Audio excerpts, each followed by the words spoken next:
प्रेम से बोलिए सतगुरु साहिब जी की जय हो। सतनाम साहिब।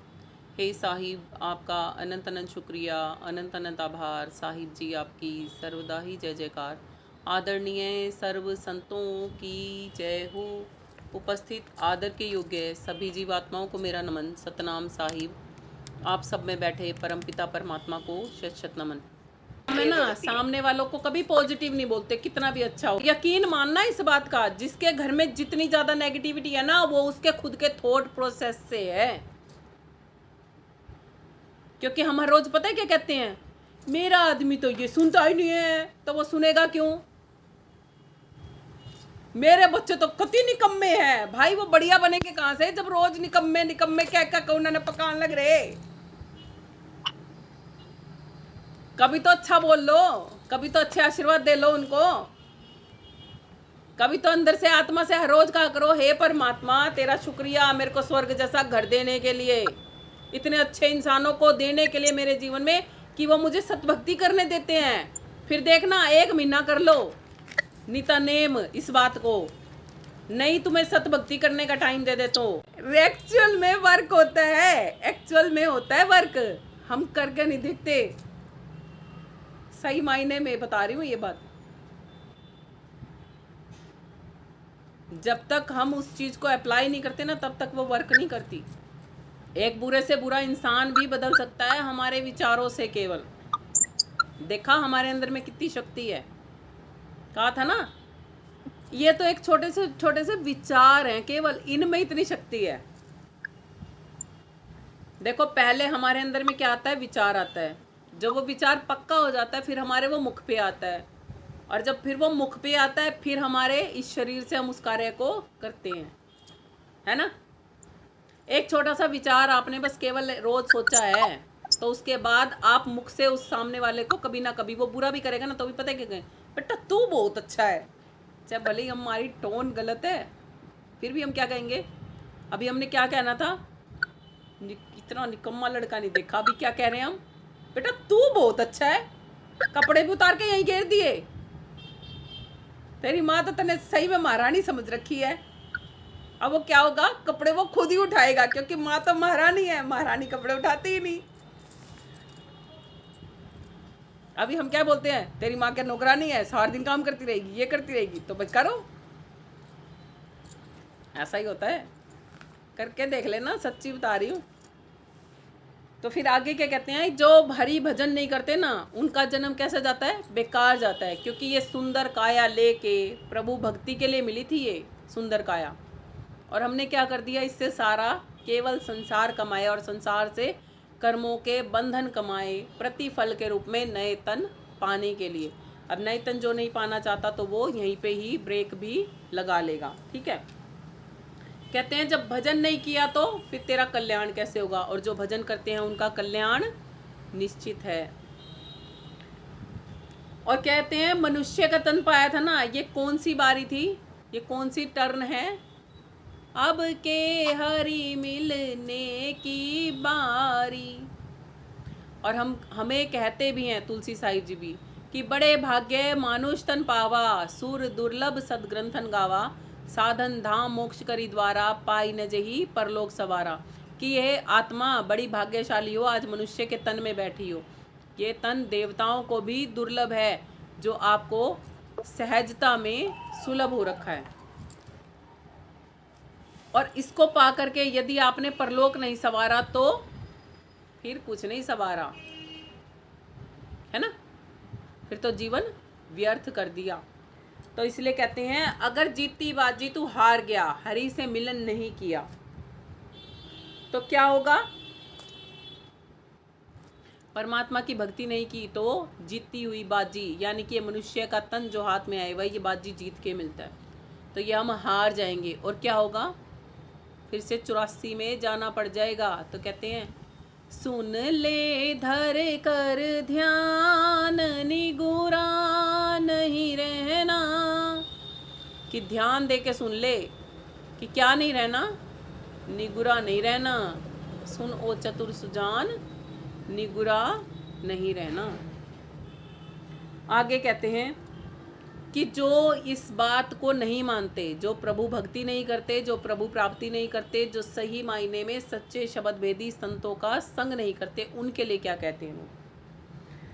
कहते हैं निगुरा होता आँख का अंधा। ये वाली आंखों का अंधा नहीं कह रहे उसको, ये कहते हैं ना लोग, हरियाणवी में कहावत है ना कि तेरी भार वाली तो बेरा नहीं ठीक है कि नहीं, अब तेरी माथे वाली भी फूट गई के, कहते हैं ना। सुनिए ये कहावत, आप सबने सुनिए, किसी ने ये कहावत कि ये तेरी बाहर वाली का तो बेरा नहीं, तेरी माथे वाली भी फूट गई के। वो माथे वाली का क्या मतलब है? यानी कि विवेक की आंख, वो ज्ञान की आंख, वो भी बंद हो गई क्या?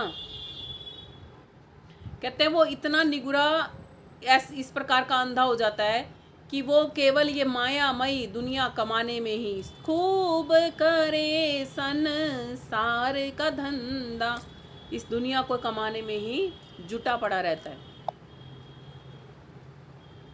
और क्या करता है? अभिमान करता है। किस चीज का अभिमान करता है? मैंने मेहनत की थी, मेरी मेहनत का फल है यो, कोठी गाड़ रखी मैंने, किसे पे लिया को नहीं, है ना। तेरी मेहनत का फल के बच्चे, पहले तू ये तो बता दे, ये तन कहां से आया था तेरा? इस तन में जो ये मेहनत करने के लिए जान है, वो कहां से आई थी तेरे अंदर में? किस चीज का अभिमान? जिस दिन वो खींच लेगा ना अपनी ताकत को, उस दिन करके दिखाना अभिमान, उस दिन चला के दिखाना इस तन को, और फिर कमा के दिखाना धन को, और फिर कहना मैंने तो कोठी अपनी मेहनत तक गाड़ी थी, फिर पता चलेगा। ऐसे ऐसे लोग भरे पड़े हैं इस दुनिया में कि जो इतना अभिमान करते हैं कि सामने वाले को कुछ समझते ही नहीं। वो परमात्मा को परमात्मा भी नहीं समझते, सोचते हैं पता नहीं कहाँ की चिड़िया है, राम नहीं हो गए जैसे तो कोई चिड़िया हो गया, ऐसे सोचते हैं वो लोग। अपने आप को ही सर्वश्रेष्ठ समझते हैं वो लोग। कहते हैं इतना अभिमान भरा पड़ा है उनमें, और उनका फिर कल्याण बताओ कैसे हो जाएगा? अभिमानी का क्या होता है? अहम ही उसे मार देता है। जैसे रावण में भी क्या था? अहम ही तो था, अभिमान ही तो था जिसने उसे मार दिया था, है ना। आगे चलते हैं, आगे कहते हैं वो, गुरु बिन पढ़े भागवत गीता। चाहे भागवत पढ़ लो, चाहे गीता पढ़ लो, चाहे वेद पढ़ लो, चाहे पुराण पढ़ लो, चाहे रामचरितमानस पढ़ लो, चाहे रामायण पढ़ लो, कुछ भी क्यों ना पढ़ लो, क्या होगा? गुरु के बिना पढ़ोगे तो उसमें लिखा हुआ सार समझ में ही नहीं आएगा। पढ़ पढ़ के, पोथी पढ़ पढ़ के पत्थर भये, लिख लिख कर भय ईंट, कहें कबीर सतनाम की लगी ना एक भी छींट। पोथियां पढ़ पढ़ के पंडित भी बन गए ना, तो भी सतनाम को बिना जाने नरक में ही जाओगे। इतना बड़ा विधान है। और पंडित, जिनको ब्राह्मण हम कहते हैं, ब्रह्म को जानने वाला ही केवल ब्राह्मण होता है। और पाठन पठन को जो सीख जाता है ना, वो विप्र हो सकता है। हम जन्मजात शूद्र होते हैं, और हम द्विज भी बन सकते हैं ज्ञान को प्राप्त करके, लेकिन ब्रह्म को जाने बिना हम ब्राह्मण नहीं बन सकते। तो कहते हैं जो गुरु के बिना पढ़ते हैं भागवत गीता, उनको क्या होता है? उनको राम मिले नहीं सीता। उनको ना ही तो परमात्मा रूपी राम मिलता, और ना ही वो सीता रूपी आत्मा को जान पाते हैं। चाहे पढ़ लो वेद पुराण, चाहे कितने भी वेद पुराण घर में बैठे बैठे पढ़ते रहो, मगर गुरु का संग बिना किए कुछ भी समझ में नहीं आएगा। और अभिमानी बन जाओगे। ज्ञान के भी अभिमानी होते हैं हम कि हाँ मुझे बहुत कुछ आता है। बहुत सौ को होता है संस्कृत में ऐसे चटाचट श्लोक बोलते हैं, सोचते हैं हमारे से ज़्यादा उच्चा ज्ञानी कोई नहीं है। अरे उसका क्या बनेगा बोलने से, उसकी जब ज्ञान को समझा ही नहीं तो। आगे साहिब कहते हैं भेदी गुरु की शरण में जाके, जिन्होंने आत्मज्ञान परमात्म ज्ञान प्राप्त करना है ना, ये उनके लिए बता रहे हैं। भेदी गुरु की शरण में जाके, शरदा भाव पूरा बना के, ले लो आत्म ज्ञान निगुरा नहीं रहना। श्री कृष्ण जी भी कहते हैं, मैं ज्योति साम अपि तत् ज्योति तमसे परम उज्जते, ज्ञानम ज्ञेयम ज्ञान गम्य हृदय सर्वस्व वशिष्ठम। कि हे अर्जुन, यदि तू मुझे प्राप्त करना चाहता है तो मैं ज्योतियों का भी ज्योति हूँ, अंधकार से अत्यंत परे हूँ, तत्व रूप में प्राप्त करने योग्य हूँ, ज्ञान रूप में जानने योग्य हूँ। और मैं कहाँ मिलूंगा? मैं तत्वदर्शी संतों की शरण में मिलूंगा। तत्विधि प्रेणी पाते ने प्री प्रसन्ने सेवाए, उपदेशंति ते ज्ञानम ज्ञानी ने तत्वदर्शी ने।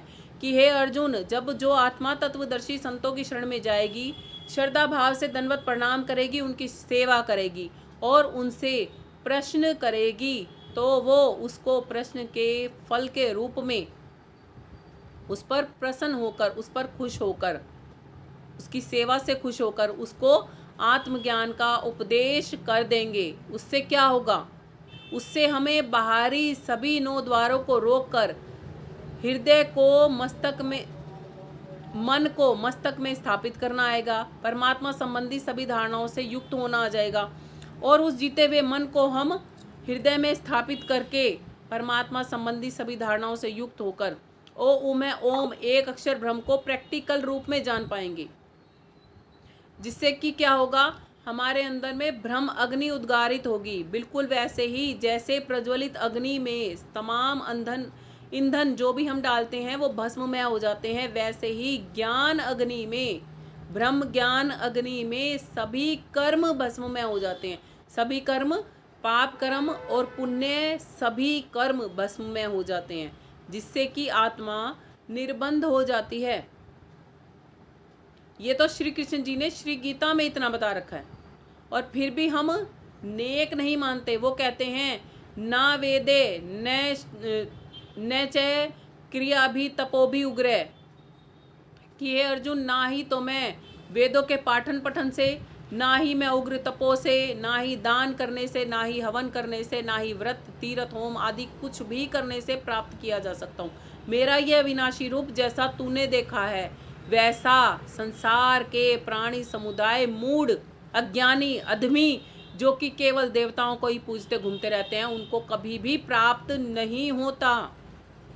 जो जिस देवता की पूजा करता है, कामना अनुसार मैं उस देवता में ही उसकी आसक्ति को पक्का कर देता हूँ, मगर वो मूढ़ अज्ञानी लोग मुझे कभी भी प्राप्त नहीं कर पाते। और श्री कृष्ण जी में श्री कृष्ण जी कहते हैं श्री गीता में, वो कहते हैं कि मैं भी एक अन्य सत्पुरुष है जिसकी खुद आराधना करता हूँ। लोग मुझको ही नहीं जानते, उसको कहाँ से जानेंगे? श्री गीता में इतना सब कुछ बताने के बाद भी हम निरे मूर्खों की तरह कहाँ घूम रहे हैं। अमृत का मतलब क्या होता है? अमृत, जो मरने ना दे वो अमृत। मृत अलग, अमृत समझ लो, मरने नहीं देगा ये ज्ञान आपको। इतना अमृत बरस गया मालिक का, हम बहुत ज़्यादा धन्य हैं कि वो हमें इतना सब कुछ समझाते हैं। हम उनके दिखाए गए रास्ते पर उनकी ही दया से चल पाते हैं। इसलिए मैं तो उनका अनंत अनंत शुक्रिया हर बार करती हूँ, अभी भी करती हूँ कि हे साहिब, आपका अनंत अनंत शुक्रिया, अनंत अनंत आभार। साहिब जी आपकी सर्वदा ही जय जयकार। प्रेम से बोलिए सतगुरु साहिब जी की जय हो।